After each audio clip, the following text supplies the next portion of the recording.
Welcome back. Just 2 days ago, an encounter broke out between security forces and Maoists in Chhattisgarh's Kanker district. The operation lasted for more than 4 hours and 29 Maoists were gunned down in the encounter. Each of them had substantial rewards on their heads. Among them was Commander Shankar Rao with 25 lakh rupees reward on his head, Lalita 10 lakh rupees reward and Vinod Mandwe 8 lakh rupees reward. Two security forces personnel also sustained injuries in the encounter.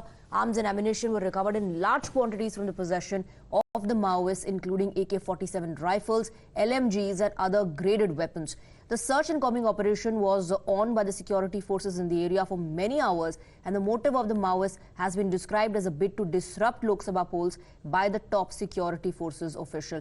However, there is no end to politics over the encounter. Now, war of words ensues between BJP and Congress over Kanker encounter, with the former Chief Minister of the state, Bhupesh Baghel, demanding a probe into the case, alleging many fake encounters by the BJP governments have happened in the past. However, he later issued a clarification and congratulated the security forces who fought bravely and achieved success in this operation. Listen to the two versions of the encounter by Bhupesh Baghel. तो हम लोगों ने फर्जी encounter नहीं की, हमारे शासन काल में कोई फर्जी इनकाउंटर नहीं, बल्कि भारतीय जनता पार्टी शासन काल में फर्जी इनकाउंटर होता रहा, गिरफ्तारियां हुई है। और पिछले 4 महीने में वो फर्जी इनकाउंटर भी वृद्धि हुई है और फर्जी गिरफ्तारियां भी नक्सली बताकर आवासियों को बंद करने की लगातार जानकारी आ रही है। दमोह जिले में भी सुनने में मिला है।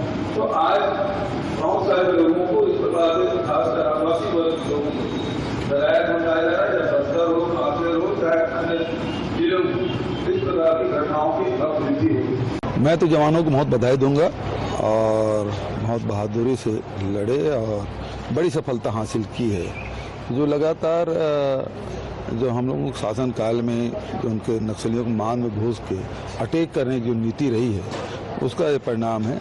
Well, echoing the same tune, Congress leader Supriya Srinath also demanded a probe into the encounter, but she also went one step ahead and branded the Maoists Shaheed or martyrs. This remark by the Congress leader has stoked a massive political storm. Listen into what Supriya Srinath said.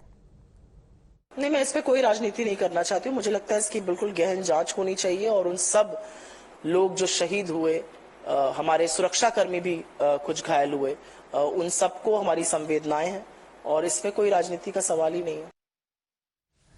Well, when the Congress is raising doubts over the encounter, Union Home Minister Amit Shah has reiterated the government's commitment to making Chhattisgarh and the entire country completely free of Maoists. Listen in.